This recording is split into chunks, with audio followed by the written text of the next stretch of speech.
Hey, what's up, guys, and welcome back to another Real Madrid review.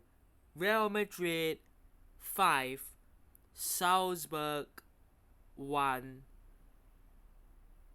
Just another really brilliant performance. I feel like it's important for the fans to sort of call it out when the team is playing well, when the team is firing. We have to sort of acknowledge that.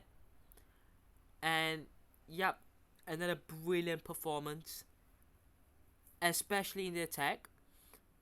And Mbappe, Vinicius, Rodrygo, Bellingham. But it's not just these four attacking players. I thought personally, the whole team had a very good game. Defensively, yes, you concede that goal. It's disappointing to not get the clean sheet after a really great game. But apart from the clean sheet and the goal that we conceded, it was overall a very um, brilliant display. It wasn't a very dominant display. 14 shots to 9, 5 more shots, and obviously a 5 goal scored. Not from all those 5 shots, but you know. Um, but overall, obviously possession wise, 79% to 71% possession to 29. So obviously Salzburg didn't really have much of the ball. But let's start things off with Salzburg, because coming to the Bernabeu, getting a result is always going to be difficult. And in the first half, they had a shot go wide. It was pretty close. If I'm not wrong, it was by let me just get his name up. Glock. If I'm not wrong, he had a shot just wide, and there had a couple of opportunities here and there. Not a lot to trouble Courtois, but it was still a pretty decent display from them going forward. Defensively, it was obviously a nightmare when you're playing up against, Vinicius, Mbappe, Rodrygo, Bellingham, and when these players have finally clicked together, it's scary. It's obviously scary. And Mbappe wasn't even the best attacker today. You could argue Bellingham wasn't the best attacker today. Vinicius probably wasn't the best attacker today. It was probably Rodrygo. And Rodrygo is criminally underrated. But if you ask any team, any club, out of these four, who would you take? I think a lot of clubs would say, yeah, I would take Mbappe, Vinicius, or Bellingham. But not many would consider Rodrygo, because they don't think Rodrygo is as good as those other three. Now, I'm not going to say that Rodrygo is as good, but this is a player who, when he's needed to, he steps in. When he is doubted, when people believes that he doesn't have what it takes to wear this shirt, he proves everyone wrong. And that is the kind of mentality that these players wearing the Real Madrid kit should have. And that was a very brilliant game from Rodrygo. Probably my player of the match, man of the match, because I thought he was really good. But it wasn't just him, of course. Vinicius got 2, Bellingham created 2, and obviously overall involved. Mbappe scored 1, overall involved again. And you could argue the likes of Fede Valverde, Dani Ceballos as well were incredible. But back to the point of Salzburg, defensively playing against these players is going to be tough to defend against, because look, they probably would have thought Mbappe was a threat. Okay, maybe they closed him out as much as they could, they probably defended and closed out Vinny and Bellingham as much as they could, but they weren't capable of closing or and Rodrygo down, and that is my point. When you think you have done your job by stopping one, there is another player coming through and creating problems. So certainly tough for Salzburg, but look, I don't think Salzburg came into this game expecting anything, expecting a big result like a victory. But it's a good experience for them. It's a good experience for the team, and it's a good moment for, I think it's Beachstrup who scored that goal at the Bernabeu, of course, and certainly they are pretty much out of the Champions League, aren't they? They are. So, yep, all the best to Salzburg, and hopefully, maybe we'll meet another time. But back to Real Madrid. Brilliant from the team. And what that win means is we are still in this. We are still in this tournament. We are still in it. Can we make top 8? No. Okay, you say we are 1 point behind Bayer Leverkusen, who are 8th. Okay, we are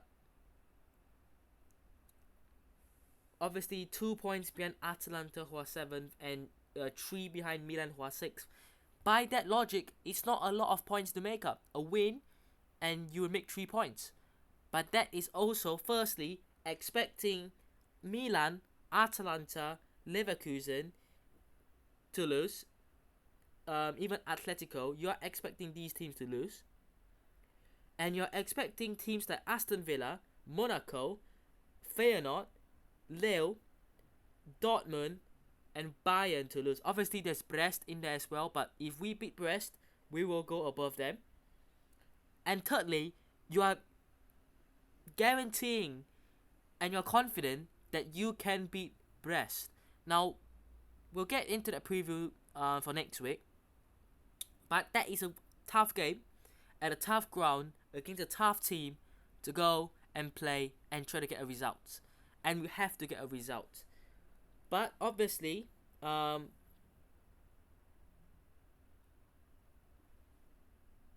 we are pretty much guaranteed to go through because 25th place is Manchester City. You've heard that right. They are the team. 25th is the position where it's cut off. So any team from 25th and below will not make it. And Manchester City are 4 points behind Real Madrid, which means that even if Real Madrid lose and every team beneath us win, the least we will go down to is 24th, because Man City are not able to come up. So it's guaranteed playoff, but it's still a bit of optimism from people that you can make into top 8. And it's not ruled out, it's not mathematically impossible, but it's really, really unlikely. It's like a 10 to 90% chance of that happening. I think that the playoff is basically the place we have to go, and I'm totally cool with that. I think that you're going to play 2 games against any of these teams, and realistically, you will be pretty likely to draw, probably a smaller team. And I mean, apart from Bayern Munich, PSG when they're playing really, really well, Aston Villa when they're playing really, really well, most of those teams in there are beatable. And people are going to say Lille. Yes, Lille did beat us 1-0. But this is across a 2-leg game. So the playoff round will be across a 2-leg game. So I do believe that in 2 legs, we can beat Lille. Across 2 legs, we can beat Lille. But let's talk about this game. The first goal was brilliant. Let me just. Yep, the first goal was brilliant. What was the first goal again? Oh, it was the cross, wasn't it? what's the first goal? Yeah, it was a counter-attacking goal, wasn't it? Yeah, it was. I'm so tired. But anyways, it was a counter-attacking transitional goal. Fede Valverde wins the ball back into Ceballos, who plays a really nice pass to Vini. And Vini, I think, puts the cross in. Bellingham gets a touch on it, but it falls for Rodrygo, who finishes it really, really, really well. It's a tight finish at a really tight angle, but a really, really good finish. The second goal, again, brilliant play. I'm not getting the goals mixed up, but brilliant play again. And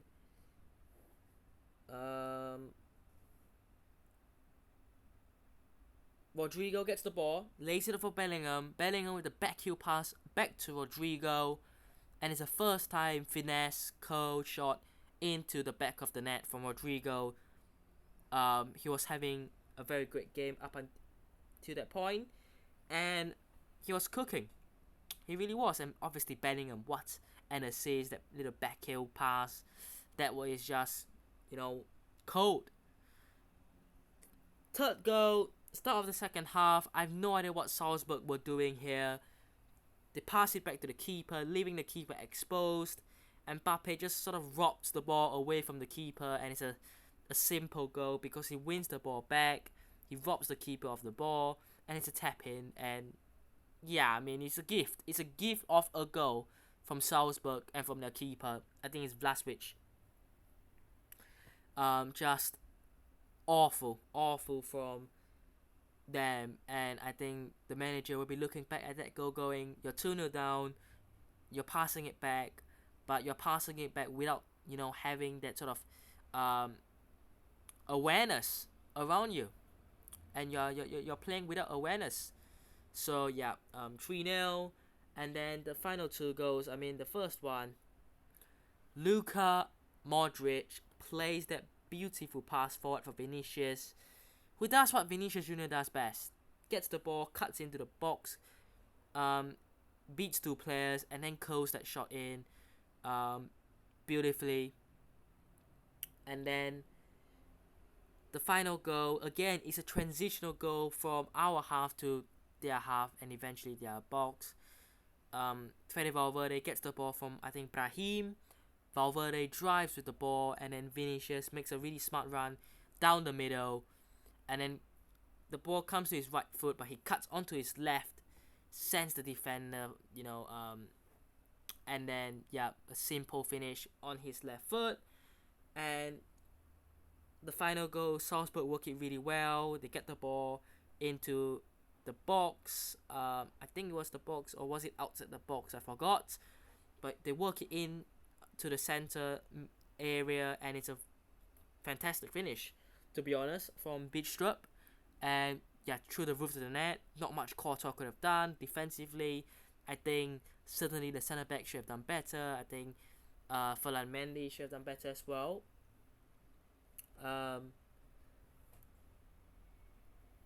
But yeah, overall, really happy with that one. And hopefully this Real Madrid is back, because we are gonna need this Real Madrid in order to win things. And next up, Real Valladolid away from home, and then it's Brest in the Champions League away as well. So two tough games there, but I think that if we play like we are, it's possible, and we just need to keep this up. Obviously, also very happy to see David Alaba come on again. Obviously, getting those minutes for him is great, and overall, perfect. But let me know what thoughts are down below. Hope you guys have enjoyed today's video. Hit the button if you did. Subscribe to the channel on already, and I'll see you guys in the next one. Peace.